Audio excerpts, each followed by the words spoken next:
What's going on? This is Ryan with Automatic Comics, and up next we have an incredible unboxing. Haven't done one in a little while, so I've got a bunch of books saved up, including this big one right here that just came in recently. This is a new keeper book for me. I'm calling it a Grail level book, so real excited about that one. Then I've got a couple other packages here, a stack of raw books I picked up, as well as a graded book that I picked up recently as well that I just haven't shown on the video. So let's get into these books.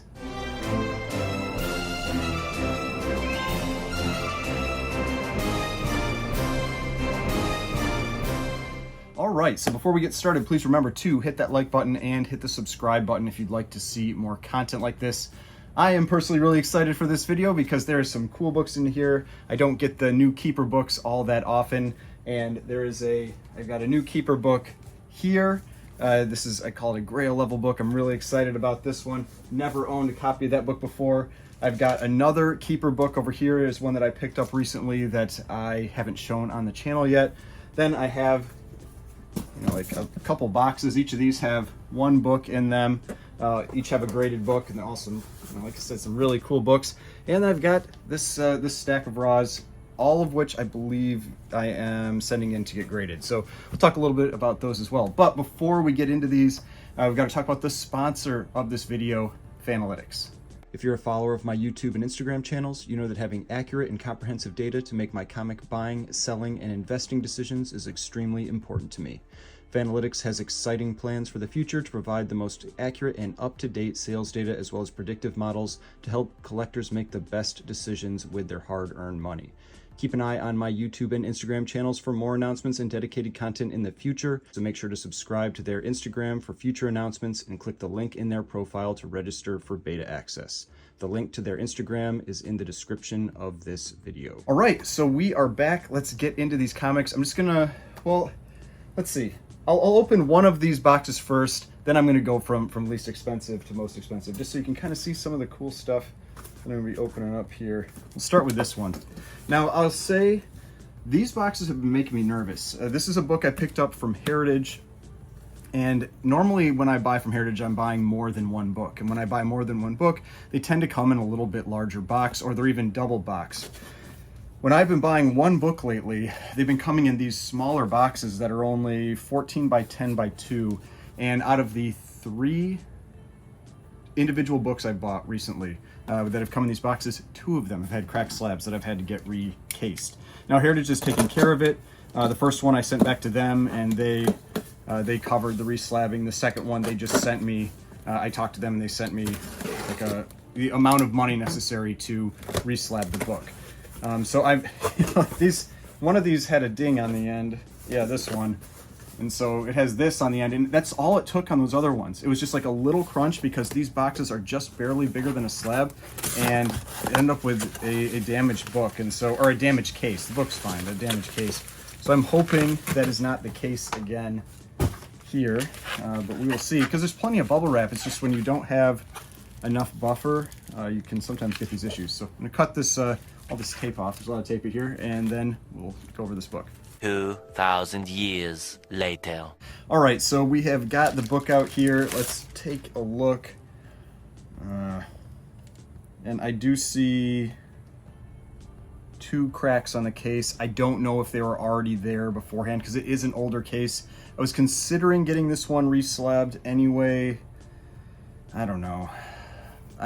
Yeah, actually, the 3 cracks. But these older cases are known for getting these cracks, so it's possible those were already there. I don't know for sure, but that's what I was talking about. I don't have confidence in those smaller boxes. I don't think they should be using those for slabs. It's too close.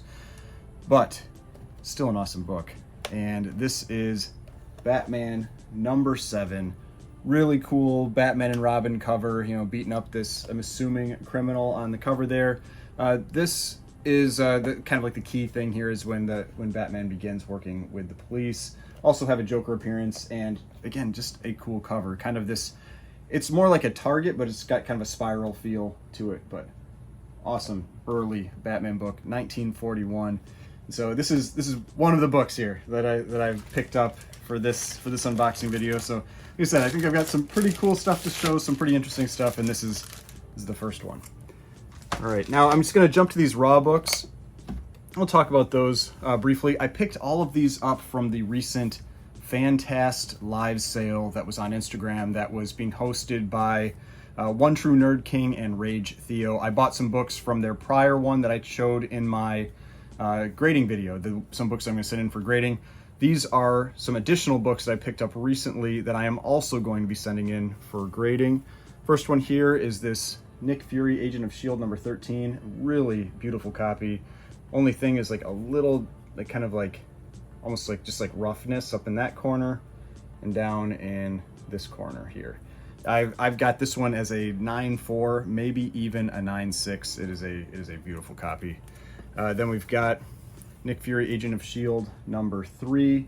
I can't remember for sure what I had this one as. I think I had it as a 992 or a 9294. I think I have it as a 992. So we've got this one here, just cool early. Nick Fury, Agent of S.H.I.E.L.D. I think this is like 1968. Then I have a Conan number 19. Nothing particularly key about this issue, it's just a really nice copy. I believe I had this one as a 9.0. Then we have Marvel Premiere number 4. Just again, really high grade copy. That was the main reason I was picking these ones up. They're books that were generally 9s or higher, which is what I was looking for. And this one I have, I believe, as a 9 to a 9.2.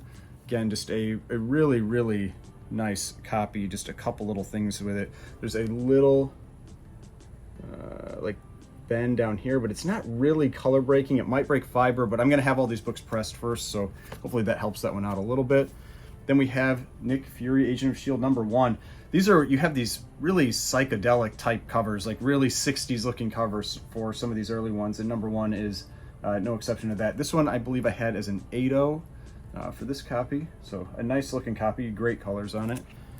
Then we have Amazing Spider-Man Annual number 7. I think I have this one as like a 9.0 to a 9.2. I believe that's what I had this one. It was a very nice copy of this book, square bound book, but real nice copy. And then the last one that I'm going to be sending in to get graded as well is this Spooky number 1. It's just a number 1. It's early Silver Age, and it's a pretty decent copy. I think I have it as about a 3 to a 3.5. It has a lot of chipping on the edge there, but otherwise it's really solid. I mean, it's got some spine roughness and everything, but it's fully attached and all that. Colors are fantastic on this copy. I actually have, from my childhood collection, I have a really low grade copy of this one, like 0.510 type book, but this one is much nicer, even though it's still like around a 3.35, but it's just got that chipping there. But those are the raw books that I picked up. So now let's get into the next book in order. Like I said, I'm going to go, I think, in order of value of these books now.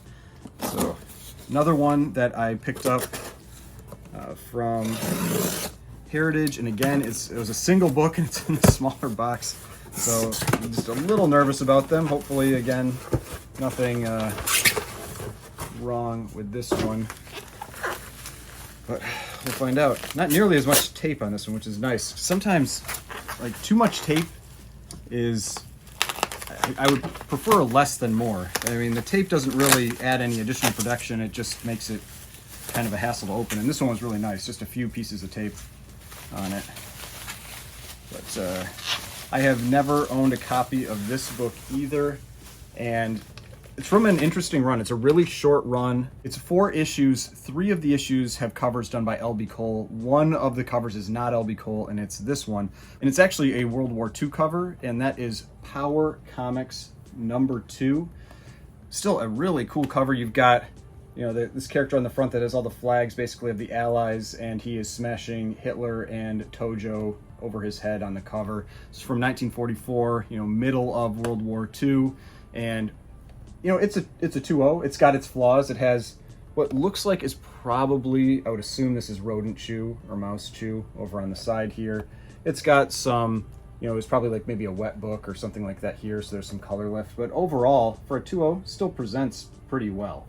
And so I thought this was a cool book to be able to pick up. From the Power Comics run, issue 3 is the biggest book. That's, again, an L.B. Cole cover. Issue 4 might be my favorite. It's a really cool, like, eagle cover. I'll throw pictures of issue 3 and issue 4 over here. Issue 1 is probably my least favorite of them. It's like two guys fighting like on a high rise, kind of like something like that. But this one is the World War II cover, which is to me what makes this one pretty significant. So a 2-0 of Power Comics number 2. All right, next one is going to be this book here. I picked up this book on eBay, and this was a case where I was not planning on buying this one. It's just, I was watching a number of books, and this was one that I was watching, and I just felt like too good of a deal to pass up, because this is a Golden Age key, and you do not come across, keys, especially like this, very often.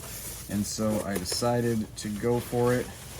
Packed really well. It's got all kinds of packing peanuts in there, so nothing was going to happen to this book.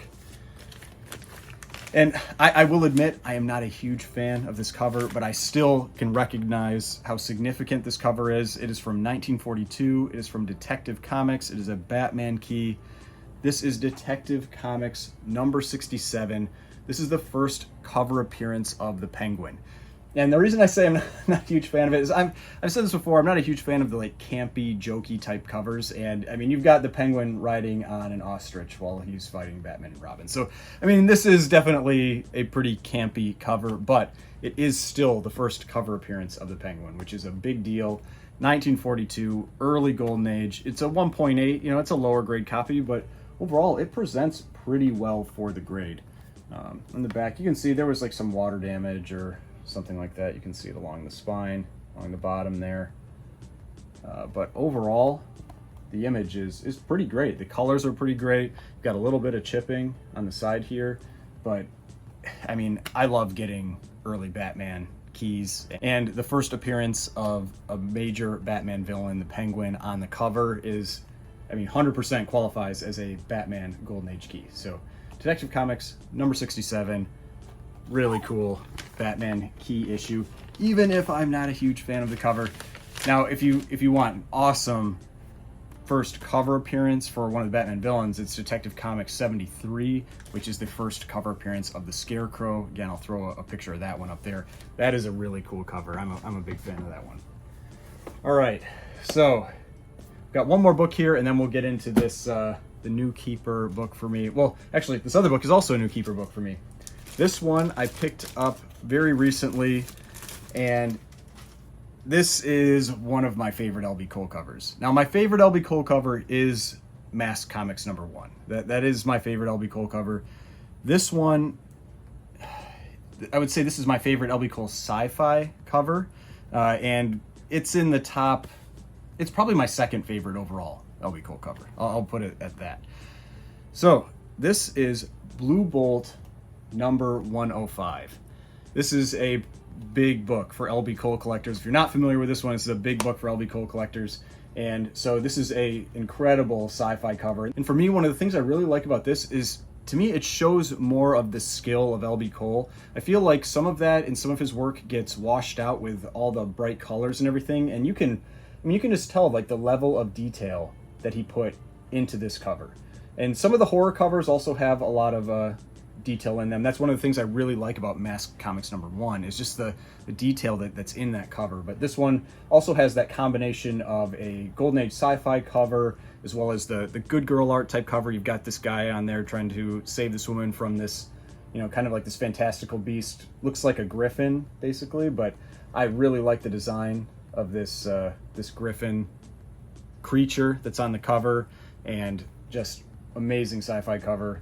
Really solid presenting copy. Great colors on this one.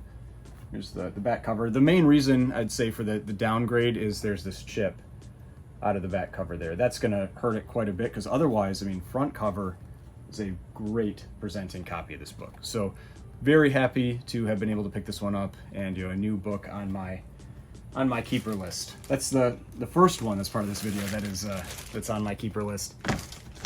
The next one. All right, now we're on this one. This is a heavy box. There's only one book in here. So that means there's a lot of packaging, because, this is a low-grade book, but it is a very expensive book. And so I am glad to see, you know, all the packaging that is part of this. I'm really excited about this one. All right, so I'm going to cut through this tape and then we will talk about this book. A few moments later. All right, so now just to give an idea of the amount of packaging, you know, and how protected this book was, this is the cardboard that's wrapped around this book. You know, this book is safe. Nothing was happening to this one. So I feel like how I ended up with this book was actually pretty interesting because I was not planning on having this book. This was not something that I was actively really targeting or anything, but when the opportunity came up, I felt like I had to try to jump at it. So it's kind of interesting. One of my friends that I've made in the, you know, comic community here, he was considering doing a trade for one of the books that he had, and he was offered a trade that included 3 books. And he reached out to me. We were talking about it, and I offered to. He wanted to sell them, basically, like the ones that he got. He wanted to sell them to eventually maybe put into another book. And so I offered to buy one of them as part of it. So that was part of the reason that, you know, went forward with the trade, that I decided to buy this one. And so he sent his book to the person that he was doing the trade with, and that was right here, Ghost Ship Comics. So, you know, make sure to go check them out. Everything was obviously packed really, really well. So Ghost Ship Comic was the one that sent me this one. So he sent my friend the other 2 books. He sent this one to me directly, and then I'm going to be, you know, sending a check to my friend for this book. So what is it? So let's cut this other tape off, because like I said, this is a new keeper book for me. Originally, I was thinking I was probably just going to end up selling it, and I don't know. I kept looking at the pictures, and more I was like, I don't think I'm going to be selling this one. At least for now, you know. Everything is, you know, potentially something that I'll sell, but for now, this is one that is going to be a keeper for me. I have never owned a copy of this book before. I am pretty excited about it. Just want to get this tape off here. All right. That's a lot of cardboard that I can then use when I'm shipping out raws. All right, so I want to take a look at this one first. So I'm going to get it out of the bag here. All right. Yeah, I mean, the thing that really sold me on this was that the colors just look really, really sharp for the grade. I mean, it's a low grade book, but the colors look incredible. And this is a Silver Age book, rejoining my keeper list. My keeper list has been all Golden Age. We've got a Silver Age book rejoining the keeper list, and it is Amazing Fantasy number 15. It is a 0.5. You know, it is as low as you can get other than a no grade. It has page 13 missing, and there's a coupon cut out of the back cover. But I mean, the colors are really incredible on this copy. That's one of the things that I'm always thinking about when I've been looking at this book, is I want the reds to be bright on Spider-Man, which they are, and I like to have the kind of like the browns and yellows to be clean, you know, to have this like nice contrast to them. I think that's what really makes this book pop, is when you have the bright reds on Spider-Man and those nice contrasting yellows and browns on the top, and this does. And so it's just, this is a great presenting copy. I did not expect that I was going to be having an Amazing Fantasy 15. I mean, I am really excited about this. Here's the back cover, and you can see that's where the coupon is cut out of the back, but it's on the back cover. I mean, when this thing sitting up, you know, on a shelf or something back here, like, you don't see the back cover. I like flaws where it's on the back cover, it's on the interior, things that you can't see, spine, that kind of stuff. And so, yeah, I mean, it's got this like little chipping up here, but I was also joking. I'm like, yeah, there's actually there's no Marvel chipping. It's one of the things people are often commenting about with Amazing Fantasy 15 is that they typically have Marvel chipping. There are some Silver Age books that have that, some that don't. And I've mentioned this before, some people weren't sure what I was saying. I'm saying Marvel, so as in Marvel Comics chipping. The early Silver Age books, when they were cutting the covers, the blades weren't overly sharp. And so what would happen is you would get little bits of damage to the edge that over time, basically you get these like chips that fall off, where it's like little pieces of the cover that fall off and you get little bits of chipping. So when you see that along the edge of typically early Silver Age books, that's what it is. And Amazing Fantasy 15 is just known for it. So many of them have that Marvel chipping, and this one actually doesn't. So really excited to first time having first appearance of Spider-Man in a, you know, a nice looking, nice presenting copy, great colors. And yeah, I'm really excited about this. So hope you enjoyed this video. Saw some awesome books. I've got 2 new keepers here, The Amazing Fantasy 15, Silver Age rejoining my keeper list, and then, you know, this classic L.B. Cole sci-fi, Good Girl art cover, Blue Bolt number 105. So 2 awesome new keeper books that are joining my ever shrinking keeper list, because as I get these, you know, more expensive books, I've got to cut more stuff. And so that's also been one of the challenges of this. I've talked about that before with my keeper list. It's the way that I kind of keep all of this under control, is that at one point it was around 100 books, then I dropped it to 50 books. Now it is currently it's technically at 21, because I haven't decided yet what I'm gonna cut for this one, but it will be at 20. So keeper list is down to 20. The more expensive books I get, the more stuff I got to cut to justify keeping them. But that's kind of the process that I've gone through with this. But hopefully you enjoyed this video, saw some cool books, some rare stuff. And if you'd like to see more videos like this, hit that subscribe button, hit the notification bell. I've got more videos over here. If you'd like to watch some of my other videos, subscription button is right here. And I will see you in the next video.